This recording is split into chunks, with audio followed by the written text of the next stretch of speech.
So, mate, I always see these ludicrous challenges, like turn $100 to $100,000 in 60 days. And there's like some traders out there that carry even my name, I think, that do this all the time without like trying to attack anyone particularly. There's a bunch of people that do these challenges. Look, I'm gonna give it to you the way I see it. I'm not impressed, and I would never give any of those guys even a single dollar. But I wanna let's start with your point of view. What do you think of these challenges? Why do you think people are attracted to them? And what do you think? Are they good? Are they bad? The people that do them, are they good traders, good mentors, maybe even? Or what's your take on that? Look, at the end of the day, people who are attracted to this as well, I think, are in trading for the wrong reasons. Or maybe that's not even the correct way of putting it. It's that they probably don't have the correct education behind them to understand how flawed this is. It's not necessary, it's not their fault actually at all. It's just that they're vulnerable to these, let's say, marketing tactics in a Culture, way. Yeah, pop culture. exactly. Because this is what trading has been made out to be on Instagram and everything else.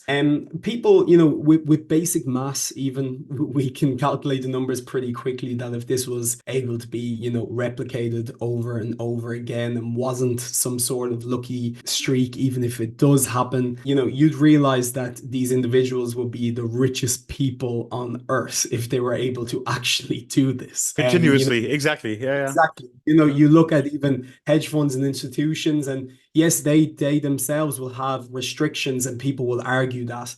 But these people at the end of the day have the most educated people behind them. They have millions and billions backing them in Right, but people technology. would argue, okay, but they are too big. It's their size that is prohibiting them from flipping as much. And there's truth to that, but move on. Yeah, exactly. There is truth to that, but I suppose the point I'm trying to make here is that if people believe that, some individual who, learned from YouTube or something has, been able to just magically have this strategy that they can replicate that will turn $100 into 100,000, it's complete nonsense at the end of the day. And these Well, the, people, the reason why I believe it's nonsense, it's because for 99.9% of people who try to do that themselves, it will fail. Also, don't forget, like the guy who's doing that challenge, he's already well off. He makes money from this is essentially a way to get attention, to be an attraction,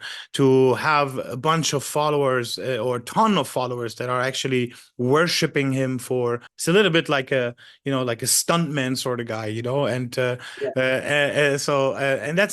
that's okay. There's nothing bad about it, but it actually it feeds more into that side of gambling trading. For most people that try to replicate that, they end up losing their last shirt trying to do that. And this is where I think it is sad because again, what you don't know about the trading industry, for example, is that most brokers make their money from their customers losing. That's essentially how the retail space operates.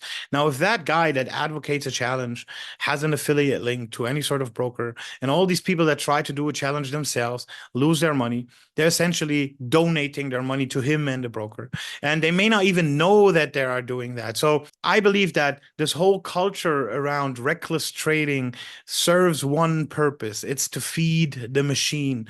And that's why I'm opposed to it. I'm not opposed to trading. I'm very much supportive of the idea. The more you know, the more prepared you can be for the environment you're in order to win.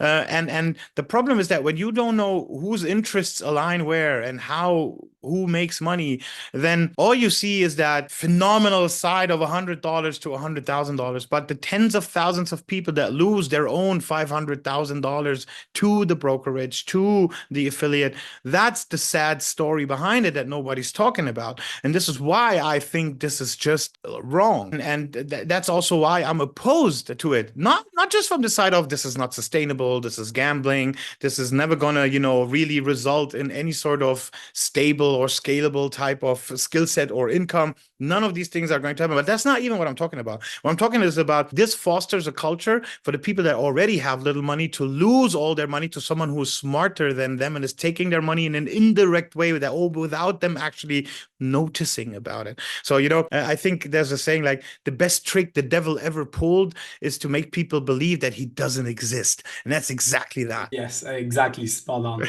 Yeah, I guess that's all we have to say about it, right?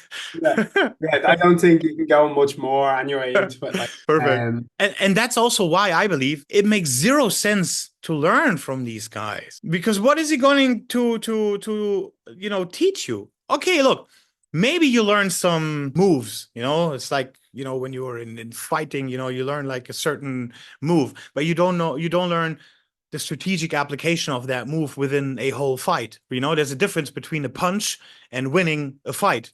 And yeah. and so maybe you learn a kick, a punch, but you don't learn how to fight. And that's why I'd also be careful of thinking that these people have something to teach you other than just one move or a move. What do you think? Yeah, no, I think that was perfectly put because they themselves have poor habits. And if you are learning from these individuals, you too are going to develop them because unfortunately, at the time when you are vulnerable and beginner, you look up to these people. In a way, you want to be like them or at least be in their situation. The worst thing that you could possibly do is actually install these really, really bad habits in the early days, because especially in the early days, you're like a sponge.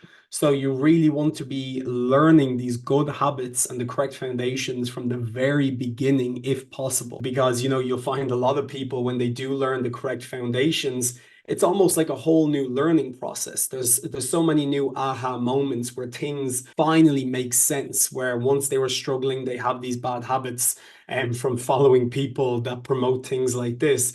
And then they quickly I think that's a really important point to stress here. It's like a little bit, you sort of get damaged over time when you only try to learn from people like that, because it's like having one bad relationship after the next, and then you lose your hope in the other sex and gender. Basically, you said like, I will never find love. It's impossible. Like all men are stupid, or all women are crazy, and that's sort of, yeah. Like at some point, you're just incapable of actually seeing what a good strategy or good mentor is anymore, because all of them just fucked you.